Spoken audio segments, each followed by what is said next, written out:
یہاں تک کہ جب وہ پہاڑوں کے درمیان پہنچا وجد من دونہما قوما تو ان کے پاس اس نے ایک قوم کو پایا لا یکادون یفقہون قولا کہ وہ قوم ایسی تھی کہ جو کوئی بات سمجھ نہیں پاتی تھی. قالوا یا ذی القرنین انہوں نے کہا کہ اے ذی القرنین ان یاجوج و ماجوج مفسدون فی الارض فہل نجعل لک خرجا علی ان تجعل بیننا و بینہم سدا. انہوں نے کہا کہ اے ذی القرنین یاجوج اور ماجوج ہمارے ملک میں فساد پھیلاتے ہیں تو کیا ہم تم کو کوئی محصول اس کے لیے مقرر کر دیں کہ تم ہمارے اور ان کے درمیان کوئی روک بنا دو یعنی کوئی دیوار کھڑی کر دو. تو اس کے بعد ذوالقرنین نے کہا قال ما مکنی فیہ ربی خیر فاعینونی بقوۃ اجعل بینکم و بینہم ردما. ذوالقرنین نے جواب دیا کہ جو کچھ میرے رب نے مجھے دیا ہے وہ بہت ہے، تم محنت سے بس میری مدد کرو. اور اس کے بعد کہا کہ آتونی زبر الحدید کہ میں تمہارے اور ان کے درمیان ایک دیوار بنا دیتا ہوں حتی اذا ساوا بین الصدفین قال انفخوا. تم لوہے کے تختے لا کر مجھے دو یہاں تک کہ جب اس نے دونوں کے درمیان خلا کو بھر دیا تو لوگوں سے کہا کہ آگ کو دہکاؤ. حتی اذا جعلہ نارا اور یہاں تک کہ جب اس کو آگ کر دیا تو کہا قال آتونی افرغ علیہ قطرہ کہ اب اس پر پگھلا ہوا تانبا ڈال دو.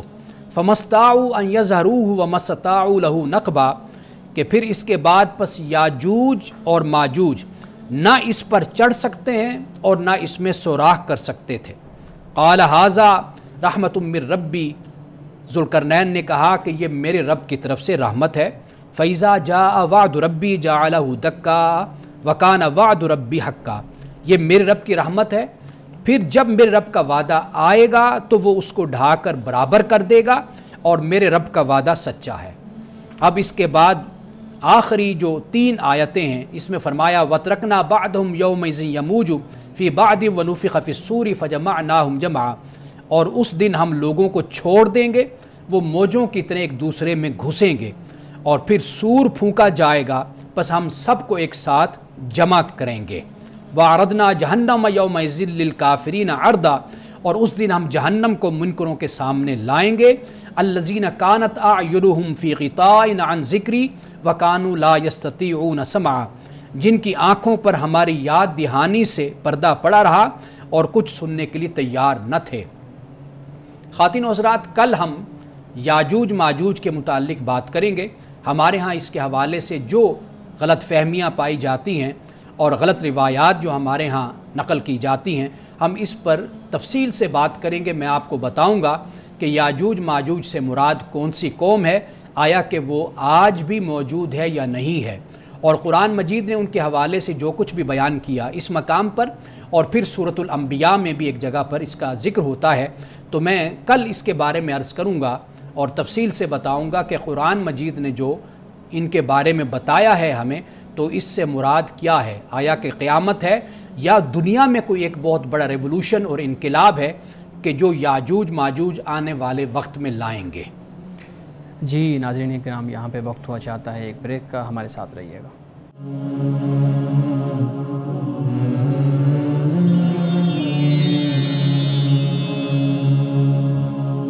ویلکم بیک ناظرین.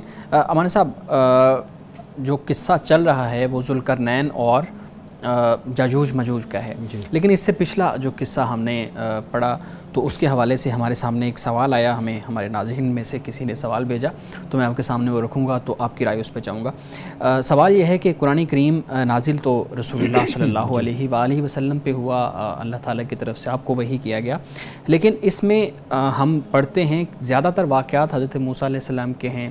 نام بھی اگر دیکھیں تو زیادہ تر حضرت موسیٰ کا ان کو مخاطب کر کے اس نام کے ساتھ ان کو بلایا گیا ہے.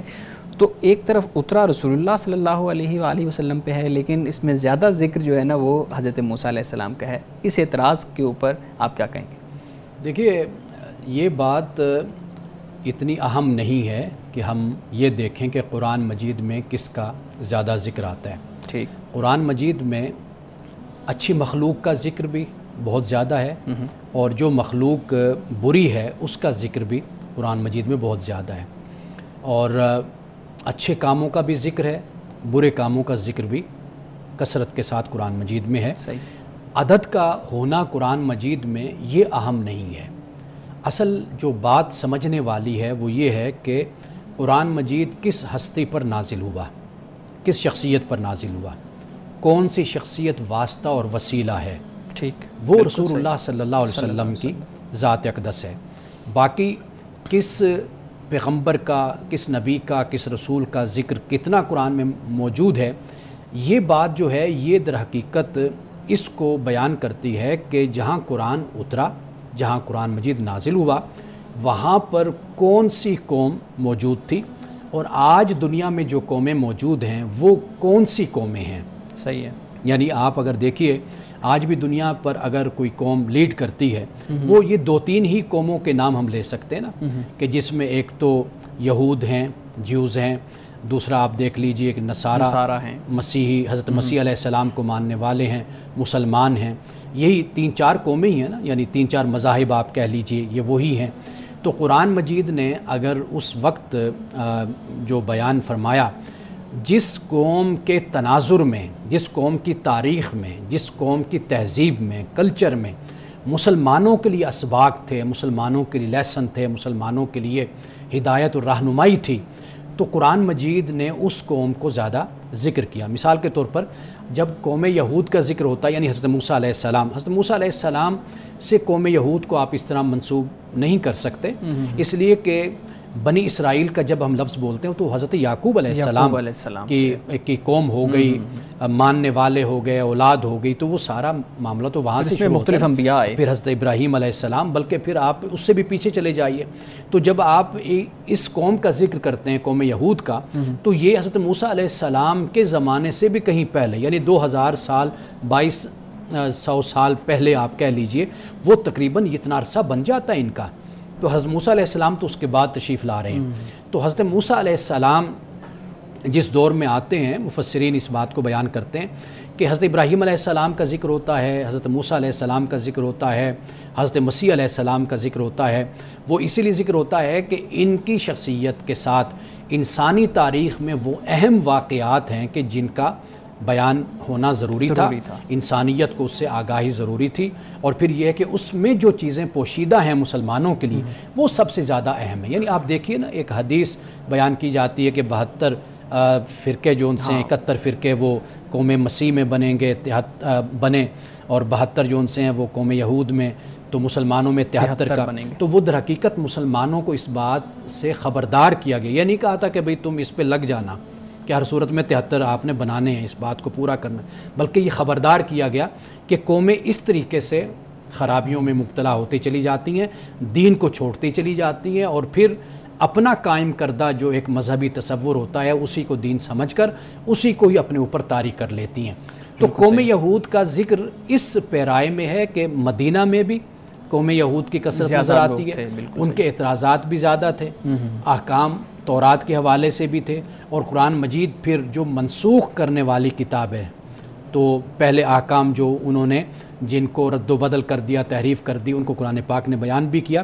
تو در حقیقت دنیا میں اس وقت جو موجود اور آج بھی ہے تو وہ آپ کے سامنے، آپ دیکھ لیجیے تورات اور انجیل ہی موجود ہے، باقی چند صحیفے آپ کو ملتے ہیں، باقی پیغمبران خدا کی جو تعلیمات ہیں، کتب ہیں، وہ آپ کو یہ اعتراض اس طریقے سے بنتا نہیں ہے جس طریقے سے ہمارے ہیں اس کو بیان کیا جاتا ہے۔ بنیادی بات صرف یہ ہے کہ رسول اللہ صلی اللہ علیہ وسلم کی ذات اقدس پر پورا قرآن اترا ہے، بالکل صحیح۔ اب اس سے کیا تعلق کہ بھئی کتنا ذکر کس کا ہے، کتنا ذکر، اور جگہ جگہ پہ مخاطب بھی پھر رسول اللہ صلی اللہ علیہ وسلم کو کہا گیا ہے، جہاں پہ کل کا لفظ آتا ہے کہ آپ ان کو بتا دیں، اور بہت خوبصورت۔ اچھا، اب ہم آتے ہیں اپنا جو آیات آج آپ نے پڑھی ہیں ان کے اوپر، جس میں بیان کیا گیا ہے کہ وہ ذوالقرنین غروب آفتاب کی حد تک پہنچ گیا، اور وہ جو سورج تھا وہ کالے پانی میں یا کیچڑ میں وہ غروب ہو رہا تھا۔ مختلف لفظ جو ہے نا وہ مفسرین نے لکھے ہیں۔ کیا مطلب ہے یہاں سے سورج اس پانی میں غروب ہو رہا تھا یا اس کیچڑ میں غروب ہو رہا تھا، اس کا کیا مطلب ہے؟ اصل میں ایک میٹافوریکل لینگویج ہے، تمثیلی انداز ہے بات کو سمجھانے کا۔ جیسے آپ اگر سمندر کے کنارے آپ کھڑے ہوں تو آپ سورج کو ڈوبتا ہوا دیکھیں تو وہ ایسے لگتا ہے کہ وہ جو سورج کا گولا ہے وہ پانی میں اتر رہا ہے، تو یہ منظر ہم نے کئی دفعہ باہر جب تھے تو یہ ہم نے کئی دفعہ سمندر کے کنارے کھڑے ہو کر یہ منظر ہم نے دیکھا. تو یہ ایک تمثیلی انداز ہے بات کو سمجھانے کا. ٹھیک ہے، یعنی اس میں وہ کوئی ایسی بات نہیں ہے کہ وہ کسی چیز میں غروب ہو رہا تھا اور یہ چیزیں ہیں. بالکل ٹھیک ہے.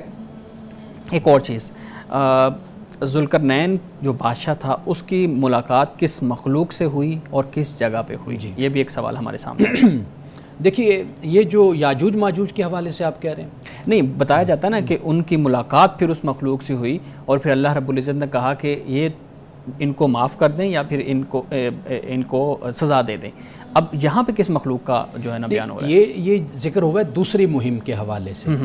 وہاں پر جیسے میں نے ابھی ذکر کیا تھا کہ وہ جو وہاں پر جو سرکش لوگ تھے ظالم، تو ان کا راستہ بند کرنے کے لیے حضرت ذوالقرنین نے وہاں پر پھر ان کا مقابلہ کیا اور ان کو مفتوح کر دیا، ان پر غلبہ پا لیا تھا. ٹھیک ہے، یعنی یہ ان کے بارے میں بیان ہو رہا ہے. ٹھیک ہے، آخری سوال میرا، سورہ کہف کے اندر 4 قصے بیان ہوئے ہیں.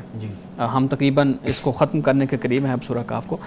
4 قصے بیان ہوئے ہیں. پہلا قصہ اصحاب کہف کا ہے، دوسرا قصہ حضرت موسیٰ علیہ السلام اور وہ دوسرا قصہ 2 نوجوانوں کا ہے، پھر حضرت موسیٰ اور حضرت خضر کا ہے، پھر چوتھا قصہ جو ہے نا ذوالقرنین کا ہے.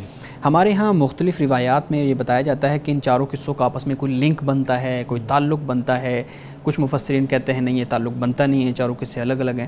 آپ کی اس پہ کیا رائے ہے کہ ان 4 قصوں کا جو ایک ہی صورت کے اندر بیان کیے گئے ہیں کچھ آیات کے اندر، ان کا آپس میں کوئی تعلق بنتا ہے؟ دیکھیے اگر آپ تعلق ڈھونڈنا چاہیں گے تو تعلق آپ اس کا ظاہر بھی کر سکتے ہیں، یعنی نکال سکتے ہیں، دیکھ سکتے ہیں. لیکن اصل بات یہ ہے کہ اللہ سبحانہ و تعالیٰ نے رسول اللہ صلی اللہ علیہ وسلم اور آپ کے صحابہ، ان کے لیے اس میں ایک پیشین گوئی آپ کہہ لیجئے پریڈکشن، وہ بھی اس کے اندر موجود ہے. اور جن حالات سے سورۃ الکہف اتری ہے، جن حالات سے صحابہ گزر رہے تھے، ان کے لیے اس میں ایک تسلی کا جو سامان ہے وہ اس کے اندر اطمینان کا سامان موجود ہے. دیکھیے نا کہ آخر میں ذوالقرنین پر جا کر بات ختم ہوتی ہے اور پھر اسی میں ہی یاجوج ماجوج کا بھی ذکر ہوتا ہے. تو اس میں مسلمانوں کے لیے یہ ہے کہ آپ کا سفر جو شروع ہوا وہ اصحاب کہف سے شروع ہوا. ٹھیک ہے، اصحاب کہف سے شروع ہوا اور پھر درمیان میں آپ دیکھ لیجئے کہ ایک بھائی مومن ہے، دوسرا بھائی کافر ہے. وہ بھائی کہہ لیں ان کو، صاحبین جو بھی کہیے، دوست کہہ لیجئے، وہ بھی ہیں. یہی صورتحال مدینہ میں، مکہ میں تھی کہ اگر ایک بھائی مسلمان ہے، مومن ہے، تو دوسرا بھائی کافر ہے، منافق ہے، یا وہ مشرک ہے، یا وہ یہود و نصارہ میں سے ہے، اور وہ اپنی دولت اور اپنے مال اور اپنی سیاست پر وہ اتراتا ہے. لیکن مسلمان اس وقت کمزور تھا. تو یہ ایک مسلمانوں کے لیے اس میں یہ چیز بھی نظر آتی ہے. آپ تعلق کی بات کر رہے ہیں نا کہ وہ ایک تعلق ہمیں نظر آتا ہے. پھر جب ہم قصہ موسیٰ و خضر میں جاتے ہیں، وہاں پر ہمیں ایک علم اپنے کمال پر، ایک عروج پر نظر آتا ہے، جسے آپ تکوینی علم کہہ لیجئے.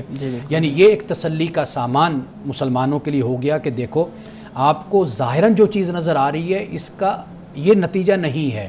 آپ اپنے آپ کو دل گرفتہ نہ کریں، اپنے آپ کو غمگین نہ کریں. اسی کے اندر ہی اللہ نے آپ کے لیے خیر رکھے. جس طرح کشتی میں سوراخ ہو گیا تھا، جس طرح وہ بچے کو قتل کر دیا گیا، یا جس طرح دیوار سیدھی کر دی گئی، تو اسی کے اندر ہی تمہارے لیے خوشخبری ہے.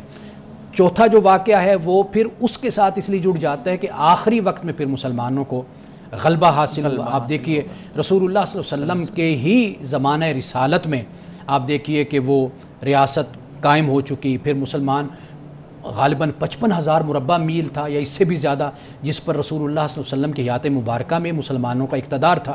پھر اس کے بعد کئی لاکھ مربع میل سیدنا فاروق اعظم رضی اللہ تعالیٰ عنہ کا زمانہ، پھر سیدنا عثمان، سیدنا علی کا. پھر گویا کہ ذوالقرنین کا جو کردار ہے وہ مسلمانوں کے سامنے رکھا گیا کہ تمہیں بھی اسی طرح اقتدار اور تمہیں کرسی ملے گی، لیکن یاد رکھنا کہ اللہ کے نیک بندوں کا جو نقش قدم ہے اس کو تم نے کبھی نہیں چھوڑنا. بہت خوبصورت انداز میں آپ نے اس چیز کو بیان کیا ہے. ناظرین کرام، یہاں پہ وقت ہوا چاہتا ہے ایک بریک کا، ہمارے ساتھ رہیے گا.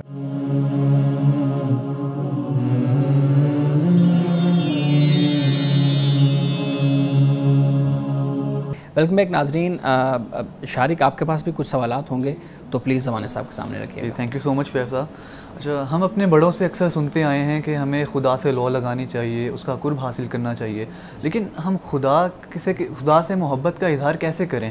کیونکہ ہم نمازیں پڑھتے ہیں، عبادات کرتے ہیں، لیکن اس لیے نہیں کہ ہم خدا سے ملاقات کرنا چاہتے ہیں، بلکہ اس لیے کیونکہ ہمیں آخرت کی فکر ہے اور ایک ذمہ داری کے احساس سے اپنی عبادات کو سر انجام دیتے ہیں. تو ہم اپنی عبادات کو کیسے پیش کریں، یعنی کیسے انجام دیں کہ جس میں خدا کی محبت کا عنصر بھی شامل ہو؟ دیکھیے، پہلی بات تو یہ ہے کہ جو ذمہ داری ایک بحیثیت مسلمان لاگو ہوتی ہے، لازم ہوتی ہے، اس کی ادائیگی تو ہر صورت میں مسلمان نے کرنی ہے. یعنی جب آپ اپنے آپ کو کسی قاعدے کا پابند کر لیتے ہیں، کسی عقیدے کا پابند کر لیتے ہیں، یہ ایسی ہے کہ جیسے آپ کسی کمپنی کو جوائن کرتے ہیں، آپ کسی جماعت کو جوائن کرتے ہیں، تو ان کا ایک فارم ہوتا ہے کہ جس کو آپ فل کرتے ہیں، اس پر آپ سائن کرتے ہیں اور آپ ایگری کرتے ہیں، آپ حلف دیتے ہیں، آپ سائن کر دیتے ہیں کہ جی میں ان شرائط پر پابند رہوں گا اور ان کی میں پابندی کروں گا. اسی طرح جب آپ کسی مذہب کو اختیار کرتے ہیں، مذہب اسلام کو اختیار کیا، مسلمان ہوئے، تو اب وہ چیزیں کہ جو ایک اسلام کے قبول کرنے کے بعد لازم اور ضروری ہو جاتی ہیں، پھر اس پر ہر صورت میں عمل کرنا ایک مسلمان کا فرض ہو جاتا ہے. یعنی یہ بڑی بنیادی بات میں بیان کر رہا ہوں. پھر اب یہاں پر آپ اسے بادل نخواستہ کہہ لیجئے، طوعاً او کرہن آپ اس کو کہہ لیجئے، بہرحال پھر آپ نے اس کو سر انجام دینا ہی دینا ہے. مثال کے طور پر نماز ہے، اگر کوئی کہتا ہے جی میرا جی نہیں چاہ رہا، نعوذ باللہ، کوئی یعنی ایسی حالت میں انسان کہتا ہے جی میں، تو لیکن جب وہ فرض ہے، وہ خود کو مسلمان کہتا ہے، تو پھر اس کو چاہیے کہ وہ نماز کو ادا کرے. یعنی یہ پہلی بات ہو گئی. اب وہ دل کا چاہنا نہ چاہنا، تو اب یہ نہیں، اللہ تعالیٰ انسان کی، مسلمان کی پریورٹی ہونا چاہیے، فرسٹ پریورٹی، یعنی پہلی ترجیح مسلمان کی اللہ تعالیٰ کی ذات ہونی چاہیے. تو ایک تو یہ بات بڑی اہم ہو جاتی ہے. دوسری بات، میں اکثر طور پر اپنے نوجوانوں کو یہ مشورہ دیا کرتا ہوں کہ اگر کوئی صاحب علم اور صاحب کردار اور صاحب تقویٰ اگر انسان آپ کو میسر آتا ہے، تو اس کی صحبت کو ضرور اختیار کریں، اس کی مجلس میں بیٹھیں، اس کی محفل میں بیٹھیں، اس سے علم سیکھیں، اس سے گفتگو سنیں، اس کا کلام سنیں، اس کے کردار کو دیکھیں. یہ جو چیز ہے صحبت، کمپنی جس کو ہم کہتے ہیں، اس کا انسان کی شخصیت پر بڑا گہرا اثر ہوتا ہے. لوگوں کو ذوق پیدا ہو جاتا ہے، طبیعت اچھی ہو جاتی ہے جب وہ ایسے لوگوں کی صحبت کو اختیار کرتے ہیں. تو ایک تو بنیادی بات یہ ہوتی ہے کہ ذمہ داری، رسپانسبلٹی ہے. مثال کے طور پر آپ کا جی نہیں چاہ رہا آفس جانے کو، لیکن آپ نے آفس تو جانا ہی ہے، آپ کا ڈیوٹی ٹائم ہے، آپ کے ذمے کوئی اور ایسا کوئی کام ہے، آپ نے پیپر دینا ہے، آپ کہیں جی پیپر دینے کو دل نہیں چاہ رہا، لیکن آپ نے پیپر دینا ہے. اسی طریقے سے مثلا پروگرام ہوتا ہے، تو پروگرام کے حوالے سے آپ کہیں کہ جی آج میرا موڈ نہیں بن رہا کہ میں جلدی اٹھ کر آؤں اور میں پروگرام کروں، تو لیکن آپ نے اٹھنا ہے، پروگرام کرنا ہے، آپ کی ذمہ داری ہے. تو ذمہ داری ایک تو بنیادی طور پر انسان کو سمجھنی چاہیے. اور پھر آخری بات جو اس کے بارے میں شعور جو ہے وہ ضروری ہے، جسے ایمانی شعور ایمان جس کو کہا جاتا ہے نا، ایمان کا شعور، یہ اگر ایک مسلمان میں پیدا ہو جائے تو پھر اس کی عبادت میں آپ کہہ لیجئے ایک لذت اور ایک توجہ اس کو حاصل ہو جاتی ہے. وہ کیا چیز ہے؟ وہ یہ ہے کہ میں مسلمان ہوا ہوں، مومن ہوا ہوں، تو میں کیوں ہوا ہوں؟ اور آپ میں اس کی گہرائی میں جب اترتے ہیں، حقیقت تک پہنچتے ہیں، پھر آپ دیکھیں گے کہ آپ میں خود بخود ایک شوق، ایک ذوق، ایک توجہ آپ کے اندر خود بخود پیدا ہونا شروع ہو جاتی ہے. لیکن خدا نے یہ بھی ایک جگہ ذکر کیا ہے کہ مجھے تمہاری ایسی عبادتوں کی ضرورت نہیں ہے، یعنی کہ جب تک دل سے عبادت نہ کی جائے جو مجھے سمجھ آتی ہے، تب تک اس عبادت کا فائدہ نہیں ہے. تو آپ نے ابھی بات کی کہ ذمہ داری تو ذمہ داری ہے، رسپانسبلٹی ہے، لیکن وہ جو رسپانسبلٹی ہے اس کا کیا فائدہ اگر اس میں ہم دل سے نہیں وہ ادا کر رہے؟ یہ بڑا اہم سوال آپ نے کیا ہے، لیکن میں آپ کو یہ بتاؤں کہ اللہ سبحانہ و تعالیٰ وہاں پہ فرماتا ہے کہ بھئی مجھے ضرورت تمہاری عبادت کی نہیں ہے، جہاں پر انسان ایک وقت میں خدا کو بھی سوچتا ہے اور ساتھ ہی کوئی اور غرض بھی ساتھ رکھتا ہے. خدا کو ایسی عبادت کی ضرورت نہیں ہوتی. یعنی انسان عبادت کر رہا ہے اور ساتھ مقصد کیا ہے؟ لوگوں کو دکھانا، تسنو، مطلب دل سے نہیں کر رہا وہ عبادت، دل سے یعنی بناوٹ، خدا سے ملاقات کی غرض نہیں، نمود و نمائش. جب یہ چیز انسان دو چیزیں آپس میں آ جاتی ہیں نا تو وہاں پر اللہ سبحانہ و تعالیٰ پھر انسان سے کہتا ہے کہ یہ اب تم نے جسے افرائیت من اتخذ الہہ ہواہ کہا گیا کہ کیا دیکھا اس شخص کو جس نے اپنے خواہش کو اپنا الہ اپنا معبود بنا لیا. تو جہاں پر یہ صورت ہو تو وہاں پر پھر خدا کہتا ہے بھائی مجھے تمہاری عبادت کی ضرورت نہیں ہے. لیکن ایک ہے انسان کا فطری تقاضا، جبلی تقاضا، کہ انسان مثال کے طور پر ایک شخص ہے جو بہت تھکا ہوا ہے، اگر وہ صبح کی نماز کے لیے اٹھنا اس کو مشکل لگتا ہے تو واضح بات ہے کہ تھکاوٹ کے باوجود بھی اس کو ہمت کرنی ہے کہ وہ اٹھے نماز کو ادا کرے. اب وہ دل کا چاہنا نہ چاہنا وہ ایک طرف ہو گیا، لیکن رب کا جو حکم ہے وہ حکم اس نے ہر صورت میں بجا لانا ہے. یہ چیز جو آپ جس طرف اشارہ کر رہے ہیں وہ ایسا نہیں ہے کہ اللہ یہ کہے کہ مجھے اس کی ضرورت نہیں ہے. اللہ وہاں پہ کہتا ہے ضرورت نہیں جہاں پر آپ خدا کے مقابل کسی اور چیز کو لے کر آ جاتے ہیں. کوئی چیز ہے جو فطری بات ہے، جیسے تھکاوٹ میں نے بتایا، بیماری ہے، مرض ہے اور کوئی مسئلہ ہو جاتا ہے، لیکن اس میں بھی حکم اسی بات کا ہے کہ انسان کوشش کر کے ہمت کر کے اس فریضے کو اس ذمہ داری کو ادا کرے. لیکن اس میں ایکسیپٹنس ہے، یعنی آپ چیزوں کو ایکسیپٹ کر رہے ہیں، آپ کا عمل اس سے کسی وجہ سے اس کے خلاف جا رہا ہے تو وہ الگ چیز ہے. جی بالکل یہی بات. اچھا نہیں، میں کلیریفائی کر دوں کہ میرے سوال کا مطلب یہ تھا کہ ہماری عبادت میں ایک شوق نہیں ہے، ایک ولولہ نہیں ہوتا، بلکہ ہم ایک سسٹمیٹک طریقے سے، روبوٹک طریقے سے اس کو انجام دیتے ہیں. تو میرے خیال میں اللہ نے اس سلسلے میں فرمایا تھا کہ اس طرح کی عبادت نہیں ہونی چاہیے، بلکہ ایک شوق ہونا چاہیے ملاقات کا، اس لحاظ سے یعنی کہ بات کی گئی تھی. دیکھیے میں نے اس لیے پہلی بات رکھی ہے ذمہ داری کی، رسپانسبلٹی کی. انسان کہیں سے تو اپنے سفر کو شروع کرتا ہے نا، جب آپ اس کو ذمہ داری سمجھیں گے تو آہستہ آہستہ وہ جو جس طرف آپ اشارہ کر رہے ہیں وہ بھی ذوق اور وہ بھی شوق اللہ تعالیٰ انسان کو دے دیتا ہے. لیکن بہرحال ایک ذمہ داری ہے، اس کو ہر صورت میں انسان نے ادا کرنا ہے. تو وہ جو شعیب صاحب نے بہت اچھی بات کہی ہے کہ ایک ہے انسان کی توجہ، ارادہ، ایک چیز ہے انسان کی جسمانی طور پر کوئی عارضہ. ان دو چیزوں میں بڑا فرق ہو جاتا ہے. یعنی ایک انسان ہے جو تھکاوٹ میں ہے، لیکن اللہ تو جانتا ہے نا کہ یہ دل سے چاہ رہا ہے کہ یہ نماز پڑھے، یہ عبادت کرے اور یہ میرے حکم کو مانے، محبت کا اظہار کرے. لیکن چونکہ تھکاوٹ اتنی شدید ہے کہ اس سے اٹھا نہیں جا رہا اور بڑی مشکل سے وہ اٹھ رہا ہے، چاہے اسے آپ بے دلی کہہ لیجئے، جو بھی صورت کہہ لیجئے، ظاہری طور پر ایسے لگ رہا ہے. تو ان دو چیزوں میں بڑا زمین آسمان کا فرق ہے. تو یہ اگر ہم فرق ملوز خاطر رکھیں تو میرا خیال ہے کہ پھر اس سوال کا ہمیں جواب مل جاتا ہے. اچھا، مذہب انسان سے یہ بھی تقاضا کرتا ہے کہ انسان جو ہے وہ اللہ سے محبت کرے اور ہر شے سے بڑھ کر اللہ سے محبت کرے. لیکن میں یہ سوچتا ہوں کہ اگر محبت اختیاری عمل ہے تو پھر تو یہ تقاضا درست ہے کہ انسان جو ہے وہ صرف خدا سے محبت کرے اور سب سے بڑھ کر کرے، کیونکہ اس کے ہاتھ میں. لیکن اگر محبت اختیاری نہیں ہے اور ایک ایسی کیفیت نہیں ہے کہ جو انسان خود پر طاری کر سکے جب چاہے، تو پھر یہ تقاضا کیسے درست ہے مذہب کی جانب سے کہ انسان جو ہے وہ صرف خدا سے محبت کرے اور وہ بھی سب سے بڑھ کر؟ دیکھیے بڑا اہم سوال ہے یہ آپ کا کہ عقل جو ہے نا، عقل جو اللہ نے انسان کو دی ہے، خطاب اصل میں اس سے ہوتا ہے. بالکل.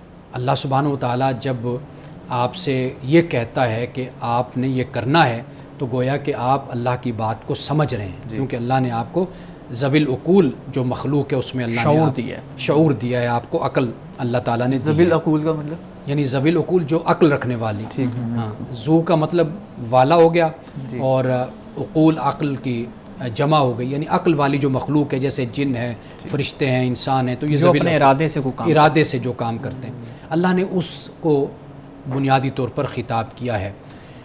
اب جب انسان ایک بات کو سمجھتا ہے نا، آپ دیکھیے کہ انسان محبت کہاں پر کرتا ہے؟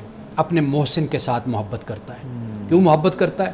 اس لیے کہ اسے پتہ ہے کہ یہ وہ شخص ہے کہ جس نے تکلیف میں، اسرت میں، تنگی میں میری مدد کی ہے اور یہ میری بھلائی سوچتا ہے، میرا ویل وشر ہے.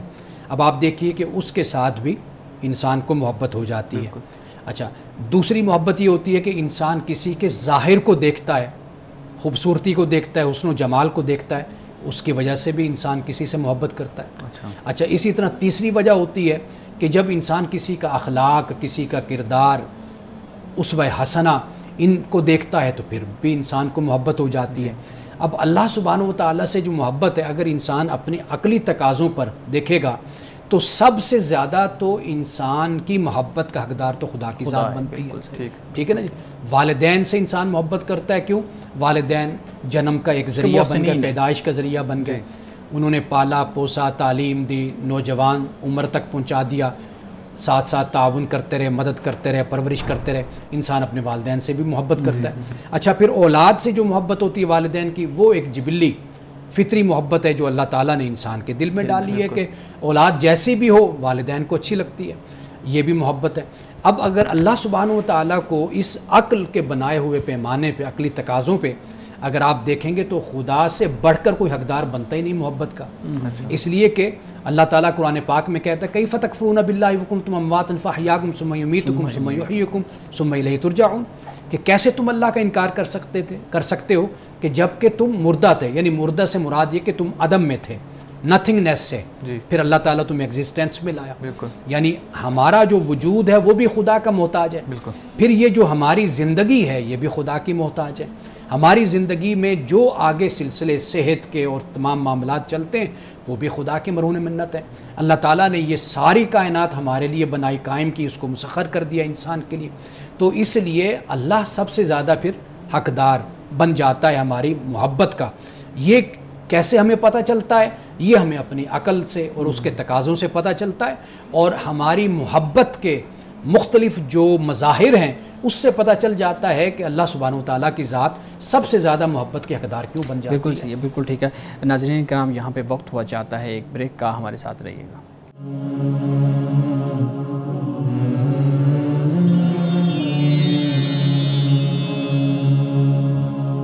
ویلکم بیک ناظرین. شارق، آپ گفتگو کر رہے تھے خدا اور انسان کی جو محبت ہے اس کو کیسا ہونا چاہیے، پلیز. جی اچھا، تو آپ نے اپنی گفتگو میں ذکر کیا کہ جو محبت ہوتی ہے وہ انسان کی جبلت میں بھی ہوتی ہے، اور خدا کے ساتھ ساتھ انسانوں سے بھی کبھی کبھی محبت ہو جاتی ہے.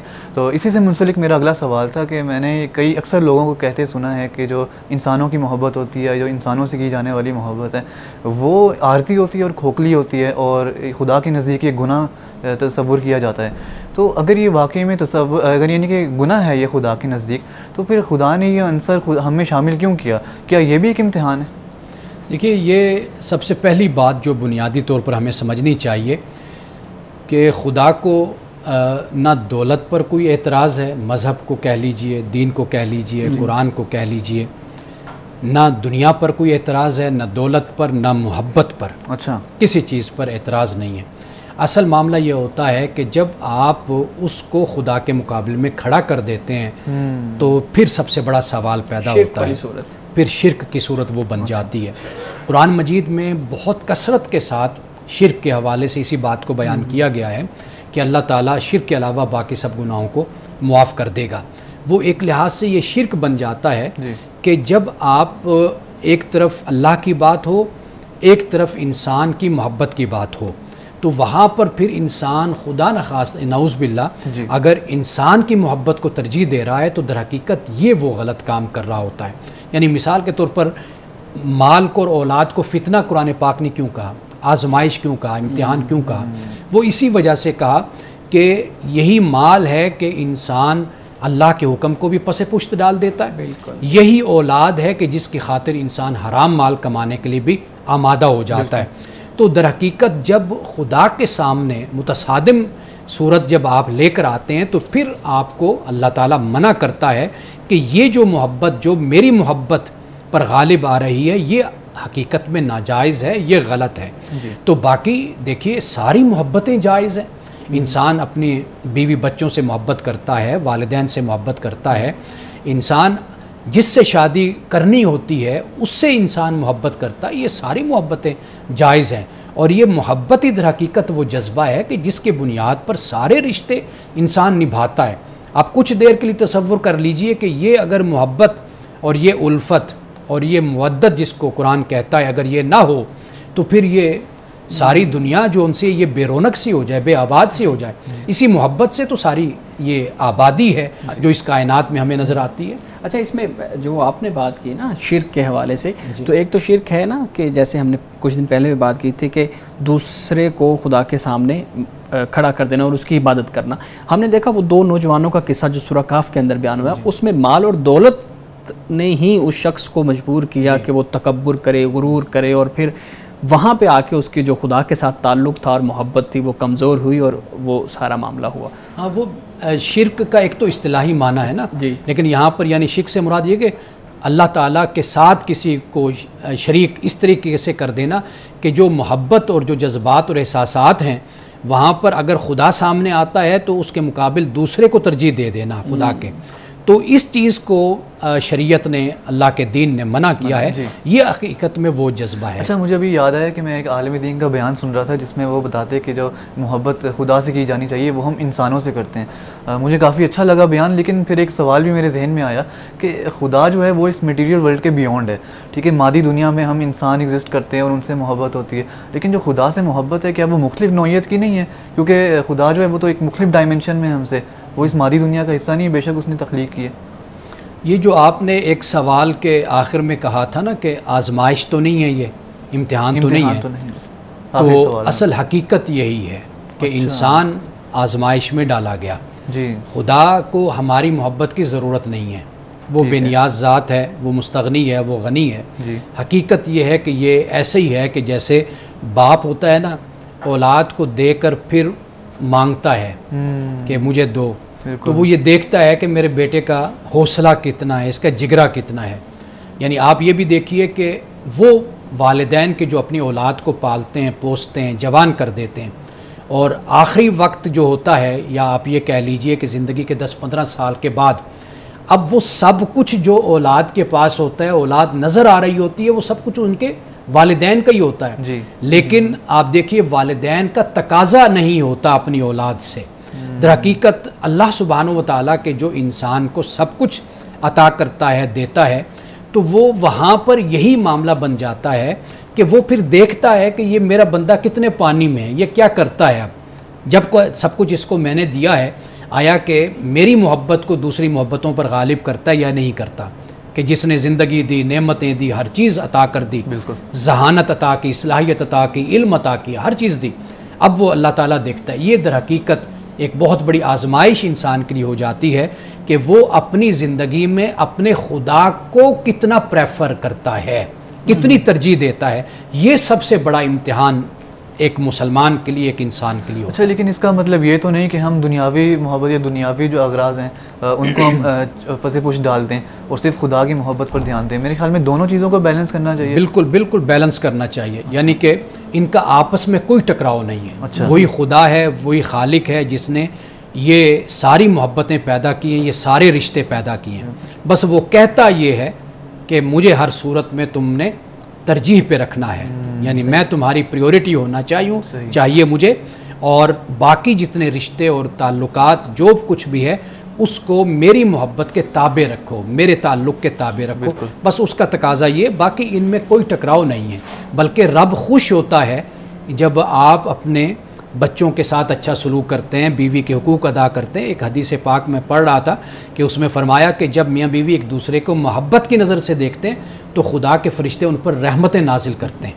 تو مطلب یہ کہ خدا تو خود خوش ہوتا ہے کہ جب بندے آپس میں محبت کے ساتھ اور پیار کے ساتھ رہیں, اور اس نے دین, مذہب, ہدایت وہ تو اتاری اسی لیے ہے کہ بندے آپس میں اچھے تعلق قائم کریں, ایک دوسرے کے حقوق ادا کریں, ذمہ داریوں کو بہتر طریقے سے ادا کریں. تو رب تو چاہتا یہی ہے, بس وہ چاہتا یہ ہے کہ جو میرا حکم ہے, جو میں نے کہا ہے, جو میں نے دین دیا ہے, اس کے مطابق یہ سب کچھ تم ادا کرو. بالکل صحیح ہے, بہت خوبصورت. امانہ صاحب, آج کی حدیث کا وقت ہوا چاہتا ہے. بسم اللہ الرحمن الرحیم. آج کی حدیث حضرت ابو ہریرہ رضی اللہ تعالی عنہ سے روایت ہے. آپ کہتے ہیں کہ رسول اللہ صلی اللہ علیہ وسلم نے فرمایا کہ لیس الغنا عن کثرت العرض ولکن الغنا غنى النفس.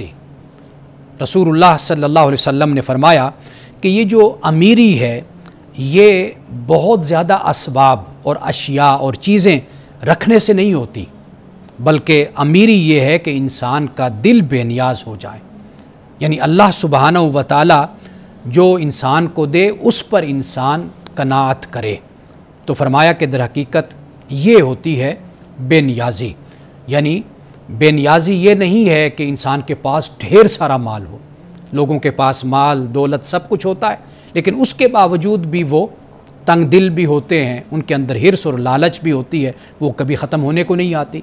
دوسری طرف وہ انسان بھی ہوتا ہے کہ جس کے پاس اتنا مال ہوتا ہے جو اس کو کفایت کرنے والا ہوتا ہے، اور وہ اس پر خوش ہوتا ہے، قناعت کرتا ہے۔ تو رسول اللہ صلی اللہ علیہ وسلم نے فرمایا اللہ کے نزدیک در حقیقت یہ ہے امیر شخص، یہ ہے وہ شخص کہ جو امیر ہے، دولت مند ہے۔ بہت شکریہ مانا صاحب آپ کے وقت کا، آپ کے گفتگو کا، بہت شکریہ شارک آپ کے سوالات کا۔ ناظرین کرام، اس دعا کے ساتھ اپنے پروگرام کا اختتام کریں گے۔ اللہ رب العزت حسن کلام اور تاثیر کلام عطا فرمائے، ہماری زبان کی گروں کو کھول دے اور سننے والوں تک خیر کا پیغام پہنچے۔ اجازت دیجیے، خدا حافظ۔